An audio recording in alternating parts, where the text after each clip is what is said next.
Hello, International Council of Psychologists, and thank you so much for giving me the opportunity to be on today's roundtable discussion. I'm excited to present to you a little bit about the decolonialization efforts and interactions of acculturation to racism, which is the lens I plan to take for this presentation today.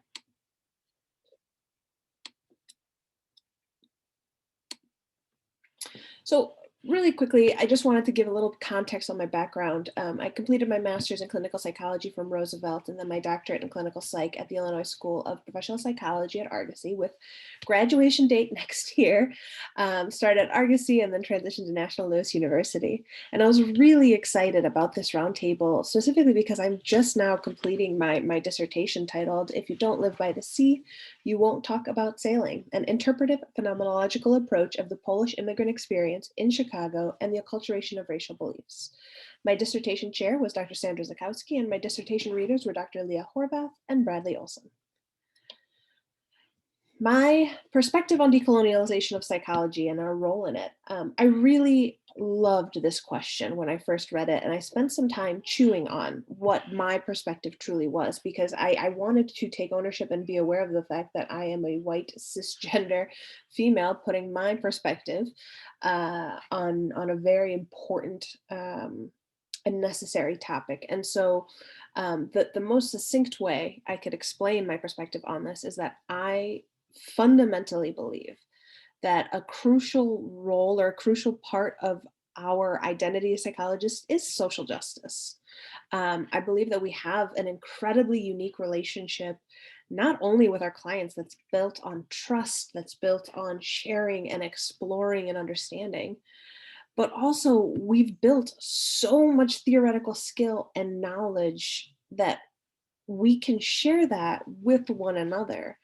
We can explore really difficult beliefs, especially about our field, especially about our profession. Um, and with our incredible understanding and hard work of studying the brain and understanding what patterns and understanding fundamentals of psychology, which I'll get to in a minute, we have some of an understanding of how we as humans work, how cognitive flexibility works. And it feels like that's exactly where we as psychologists should be. We should be having conversations about decolonialization. We should be having conversations about social justice and equity and rights and changes from a community level all the way through to a political level. Um, However, I also fundamentally recognize that psychologists and the psychological sciences are a part of the systemic oppression of BIPOC communities, and doing the work of social justice and doing the work of change and efforts to decolonialize our entire field requires ownership. And it requires ownership of the fact that our field was historically created by and for white wealthy individuals, at least the psychology that we have been taught for those of us in Western and Westernized societies. Um, and we have to recognize that much of the fundamental beliefs that the field has grown from stems from this. It stems from white Eurocentric studies and perspectives and beliefs and experiences. And in my short experience in the field as a recent graduate, I do, or recent soon to be graduate even, I've noticed that we still really struggle as a field to step up and own the responsibilities and the harm that our field has caused to a full extent and to start make meaningful changes. And I think that a part of that really stems from this incongruence with the identity of being helpers in a helping field and wanting to help and owning the harm that we have done and that we've been a part of and that we continue to contribute to as long as we are continuing with colonialized education of psychology. The next question baffled me even more and required even more chewing, which was great. But how did I come to understand or hold this belief? And I came to recognize that a huge part of where this belief stems from is my identity as a white first generation Polish woman. I had a unique opportunity to watch community members and family members go through the process of acculturation. Not only my own parents who came to the US not speaking English, but various cousins who came throughout various stages of my life, from when I was a really kid up until my teen years. And I really got a unique chance to watch them go from being strongly Polish identified to then really struggling and trying to figure out what their role and how they fit into a different culture looks like. But what was even more fascinating was watching these very family and friends who are coming from a country that has experienced quite a bit of oppression and so far as being, wiped off of the face of Europe many times, or several times I should say, and even now currently being threatened with potential future conflict with what's going on, between Russia and Europe at the moment.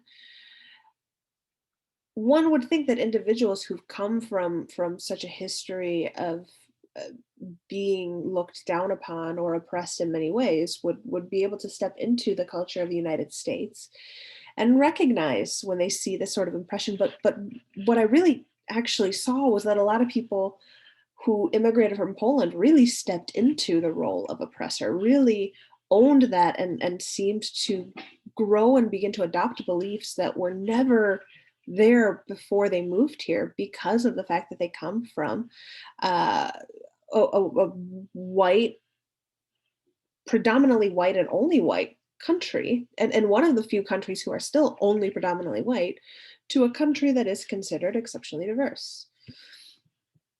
And watching my family struggle and watching my community members, my Polish community members struggle with this identity incongruence and confusion, and then this hatred of uh, BIPOC individuals. And of course, I cannot speak for all Polish people, only from my personal experience.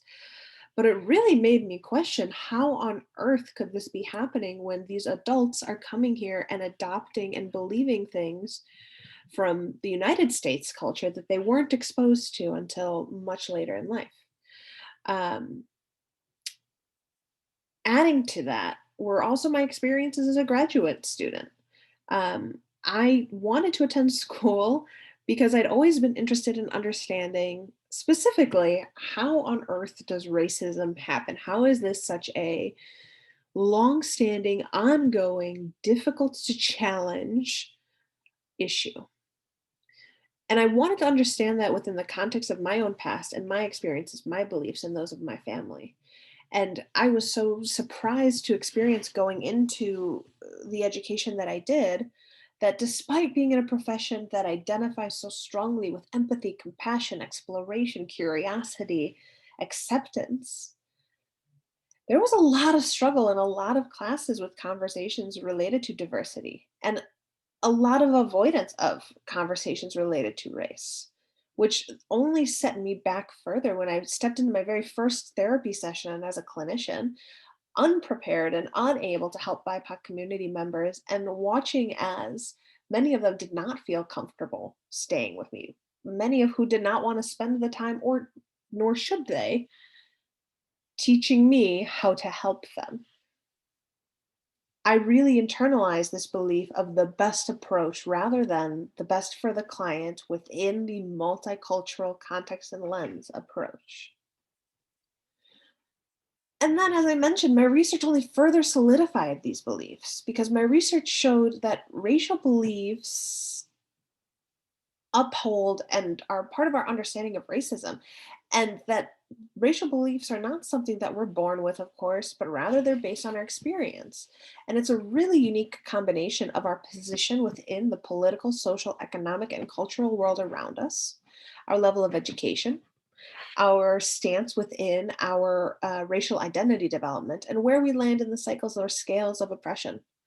um, my research really showed that an area that really wasn't being discussed was, how do we not only account for those who've already been raised in these areas, who've already experienced the US culture, but also those who might be coming into it and how they may begin to acculturate and change their beliefs. And then how do we use this information as socially just oriented psychologists to address decolonialization efforts and understand the various factors and pillars that continue to keep colonialization, colonialized beliefs, racist beliefs in place.